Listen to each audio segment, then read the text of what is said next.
예, 바로 이유입니다. 퇴짜를 맞은 28조 남북올림픽. 어제 저희 채널A 단독 취재로 알려진 내용인데요. 문재인 정부가 북한에 30조 원 가까이 쏟아붓는 남북 공동올림픽을 추진했었다, 이 내용입니다. 먼저 화면부터 보고 오겠습니다.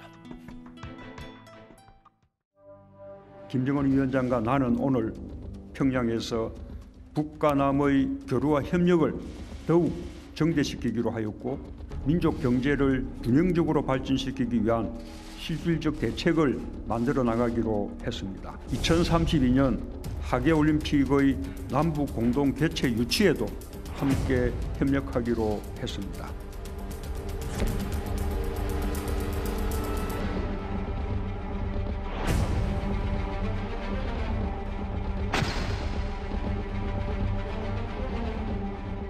올림픽을 빌미로 해서 뭐 건설 투자나 아니면 통신망 사업이나 이런 것들을 국제사회에서 대북제재하고 있는 사람들을 좀 회피해서 지원하려 했던 그런 꼼수가 아니었나. 만약에 올림픽이 열렸는데 북한이 올림픽을 개최한 이후에 우리가 이 비용을 감당할 능력이 안 된다라고 했으면 그 몫이 고스란히 우리 대한민국의 혈세로 충당됐어야.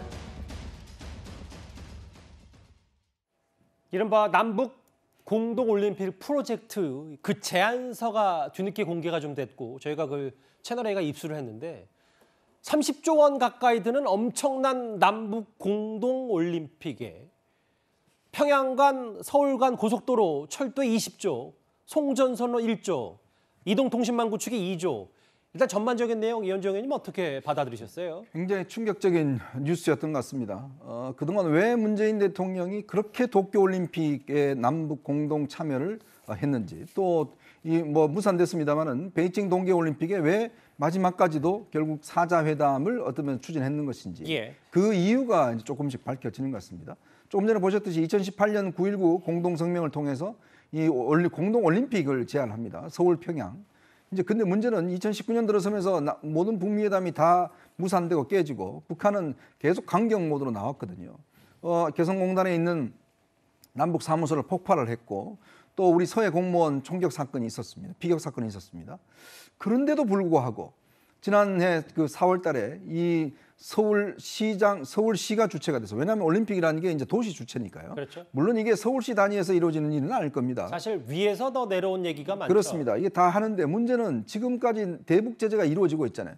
그동안 문재인 대통령이 항상 이야기했던 게 뭐냐면 대북 제재를 좀 피할 방법을 강구하라라고 이야기를 했는데, 예. 그 해답이 바로 올림픽 개최였다는 게 이제 드러난 것이죠. 왜냐하면 올림픽 개최라는 이런 그 허울을 덮어쓰고 실제로 북한에 어마어마한 양의 지금 투자를 하는 거 아니겠습니까? 여기 보면 내용이 정말 황당합니다. 우리가 22조 원을 서울시가 이 국채를 발행을 해서, 시채를 발행해서 돈을 만들어서 인프라 구축에만 22억 원을 드는 거예요. 예. 근데 22억 원을 보니까 북한의 올림픽 그 숙소를 만들어주고, 그 다음에 KTX를 이거를 갖다가 서울 평양간 만들어주고, 거기 도로를 만들어주고, 5G를 건설해주고.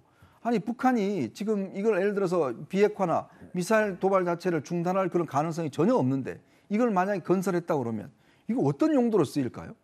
저는 정말 이해가 안 되는 게, 이게 아마 지난해 4.7 재보궐선거 이전에 아마 급히 제안된 것인데, 거의 주도는 그 청와대 혹은 뭐 정부와 문체부 중심으로 했다고 알려지고 있어요. 그렇습니다. 그러니까 IOC마저도 워낙 황당한 이런 내용이기 때문에 이걸 그냥 철폐하고 바로 브리즈번을 결정한 거 아니겠습니까? IOC가 봐도 아니 남북관계 이런 상황에서 어떻게 이걸 지금 이걸 하느냐라고 해서 퇴짜를 놓은 것인데, 참 이 계획 자체만 하더라도 굉장히 충격적인 것 같습니다. 고 박사님, 특히 여기 보면 뭐 서울 평양 간 고속도로 뭐 일단 그렇다 치더라도 나중에 글쎄 만약에 통일이 된 이후에까지 상황을 뭐 고려할 수 있다고 가정하더라도, 근데 이 부분이요, 이동통신망 구축 이런 거는 명백한 대북 제재 위반 혹은 국제사회가 이 부분에 대해서 북한에 제재를 가하고 있는 부분이기 때문에 그래서도 좀 논란거리인 것 같아요. 그 88년도 서울 올림픽 다들 기억하실 겁니다. 예. 제가 평양에 외교관으로 있을 때 그때 서울 올림픽을 저지하려고 다니다가 이제 서울 평양 공동 올림픽 제안을 북한이 내놨었는데, 예. 그 올림픽 공동 제안을 가지고 남북이 계속 치열하게 하다가 결국은 성사가 안 됐어요. 성사가 안 됐는데 그때에 비해서 그때는 이제 동구권 변화라는 거대한 움직임이 있었고 고르바초프의 등장이 있었고 그러한 평화적인 환경 속에서도 안 됐는데 지금은 지금은 어떻습니까? 핵무기 가지고 있죠. 그리고 이제 말한 것처럼 5G 통신망 같은 거 북한에다 깔아주면 그게 어떤 용도로 꾸려질지 모든 사람들이 다 알지 않겠습니까? 예. 그리고 이게 대북 제재에서 근본적으로 막는 첨단 기술이거든요.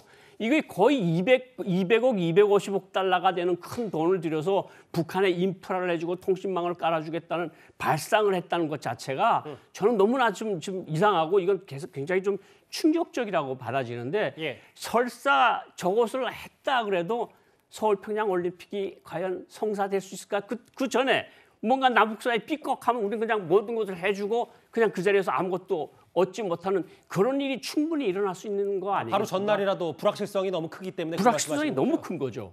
예.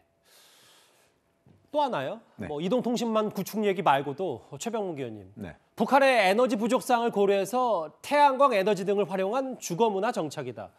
글쎄요, 물론 뭐 유치 제안서니까 단순한 아이디어 차원일 수 있다고 하더라도 남북 간의 얘기이기 때문에 북한 능라도 5일 경기장 옆에 올림픽 빌리지를 짓는데 이 부분을 행사 이후에 그러니까 올림픽 이후에 일반 주택으로 활용한다.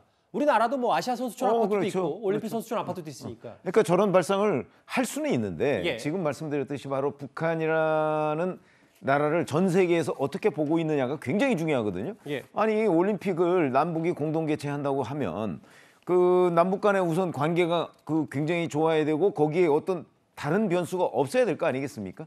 근데 북한은 위험한 국가예요. 뭐 우리나라 문재인 정부는 북한을 그렇게 위험하지 않다고 볼지 모르겠으나 전 세계적으로 보면 굉장히 위험하고 예측이 불가능한 나라 중에 하나가 바로 북한입니다. 예. 그런 나라하고 지금 그 당시에도 관계가 별로 좋지 않았을 때인데 뭐 미북 정상회담이나 뭐 이런 것들이 이제 파탄이 나고 그러면서 안 좋았을 때인데 거기랑 공동 개최를 하겠다. 더군다나 뭐 돈을 얼마를 들이든 간에 사실은 저거는 그냥 하드웨어예요.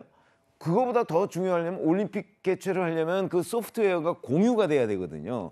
그런데 지금 뭐 평양 5일 경기장에서 무려 한 올림픽 빌리지까지 한 2km 정도를 그 이제 거의 뭐 재개발을 하듯이 해야 되는데 과연 그런 것들이 가능하겠는가? 그리고 우리가 추산한 그 비용만 가지고 왜냐하면 저게 뭐 현지 조사 같은 것도 전혀 이루어지지 않은 거거든요. 그러니까 우리 독자적으로 한 거니까. 그렇죠. 그러니까 현지에 가서 실제 조사를 했을 경우 저게 뭐 28조가 될지 50조가 될지 아무도 모르는 상황인데 제가 보기에는 바로 저런 계획서를 냈으니까 IOC에서 참 얼마나 황당했을까. 그래서 브리즈번으로 바로 결정한 뒤에 물론 했다고는 하지만 저런 것들이 그 도저히 이해가 되지 않는 그런 발상이다 이렇게 생각이 듭니다. 그래서 아예 유치 제안서부터가 대놓고 북한 퍼주기 한 거 아니냐 뭐 이런 지적도 어제 동시에 나왔습니다. 그런데 이 문재인 정부는요 올림픽 유치 제안서에도 세계에서 가장 안전한 국가에서 치러지는 올림픽이 될 것이다 이런 표현까지 넣었습니다. 개성 공업지구에 있던 북남 공동연락사무소를 완전 파괴시키는 조치를 실행했습니다. 이번 조치는 남조선 것들과의 일체 접촉 공간을 완전 격피하고 더 이상 윤석열과 그 군사 깡패들이 부리는 추태와 객기를 가만히 앉아서 봐줄 수만은 없습니다. 현실성이 너무 떨어지는 거 아니냐 혹은 너무 대북 퍼지기 아니냐 뭐 이런 논란 또 나올 수밖에 없는 게 북한이 세계에서 가장 안전한 국가다라고 하면서 테러 발생 위험도를 우리가 99위, 북한 135위로 적었고 남북한은 모두 총기를 규제하고 있는 국가라고 썼습니다. 고 박사님 어떻게 보셨어요? 아니 지금 휴전선에 거의 120, 30만의 군대가 지금 지키고 있고 불과 40-50km 떨어진 데지 북한 휴전선이 있는데 지금 북한이 그렇게 얘기를 하고 있어요. 한반도는 세계에서 지금 가장 위험한 화약고이다. 그런데 남북한이 가장 평화롭고 안전한 국가다. 이건 북한이 주장하고도 잘 맞지가 않는데 어쨌든 북한을 설득하려고 또 세계를 설득하려고 하니까 이런 말이 나온 것 같은데 예. 북한 자체가 한반도는 가장 위험한 핵전쟁의 화약고 위에 불더미 위에 앉아 있다고 북한이 매일같이 노동신문에서 이 얘기를 하고 있어요. 예. 지금 사실 이제 방금 김정은 연설도 봤지만 부친도 저렇게까지 심하게 우크라이나를 핵으로 위협한 적은 없거든요. 근데 예. 우리는 지금 핵의 위협을 직접적으로 그렇게 받고 있잖아요. 남조선 군대를 아예 섬멸시키겠다, 괴멸시키겠다 이런 말들을 하는데 가장 안전한 국가라고 한다는 것 자체가 저는 이런 발상 나오는 것 자체를 잘 이해를 하지 못하겠습니다. 그러니까 아무리 목표가 한반도 긴장 완화가 목표인 정부였더라도 이거 자체는 너무 현실성이 떨어지고 오히려 남북 관계에 독이 될 수 있다 이런 말씀이신 거예요? 그리고 국제사회가 보기에도 이게 도대체 앞뒤가 맞지 않는 얘기라는 소리를 충분히 들을 수 있는 그런 말이라고 생각을 합니다. 북한은요, 세계에서 3곳 남은 테러 지원국입니다. 미국이 정한 테러 지원국이고요. 오토 원비어를 기억하실 겁니다. 예, 맞아요. 미국의 청년이 북한에 가서 뭐 이렇게 했다고 해서 그냥 잡아서 어떻게 했습니까? 거의 죽기 일보 직전까지 고문을 하고 결국 미국으로 송환했는데 숨졌습니다. 그런 나라가 안전하다고요? 아니 외국인들이 가서 예를 들어서 북한에 있는 것을 뭐 하나 이렇게 집어들고 그걸 무슨 반공화국 범죄라고 해서 그걸 고문을 하고 가둬놓고 그리고 결국 숨지게 한 거 아니겠습니까? 그런 나라를 저는 이 보고서를 쓴 사람만 한번 만나보고 싶어요. 도대체 이런 오토 원비어 같은 사례에 대해서 어떻게 생각하는지 한번 묻고 싶습니다. 저희가 일련의 시간대를 한번 꾸며본 것이요. 뭐냐면 이렇게 일련의 과정들, 북한 어민 광제 북송부터 헬스부 공무원 피경 사건 사망, 북한의 탄도미사일 도발 감행, 바로 일주일 뒤에 작년 4월에 이 올림픽 유치 제안서를 낸 셈이기 때문에 뭔가 당시 상황 인식이 제대로 됐었냐 이 부분을 계속 짚고 넘어가는 것 같은데 당시 IOC도 북한과의 수차례 접속 시도 불발로 판단컨대 북한이 공동 유치를 원치 않는 것으로 보이며 이로 인한 불확실성이 매우 크다라고 하면서 호주 브리즈번을 이 올림픽 2032년 우선 협상지로 정했습니다. 결국 장현주 변호사님 이런 것 같아요. 이것 또한 아무리 뭐 좋은 희망 회로를 돌리더라도 북한과의 협의 없이 홀로 이것도 추진하는 것도 너무 현실성이 떨어지는 거 아니냐 뭐 이 부분도 있을 겁니다.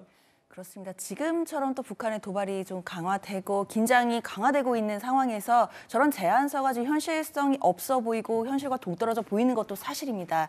하지만 북한과의 긴장 극대화라든지 뭔가 지금 계속해서 서로 간에 뭐 무력 시위를 하고 있는 모습들이 계속 지속되기를 원하는 국민들은 없을 것 같아요. 예. 이런 것들이 언젠가는 또 대화의 물꼬를 터서 북한을 비핵화하고 또 남북 간의 협력이나 교류도 분명히 있어야 될 것이거든요.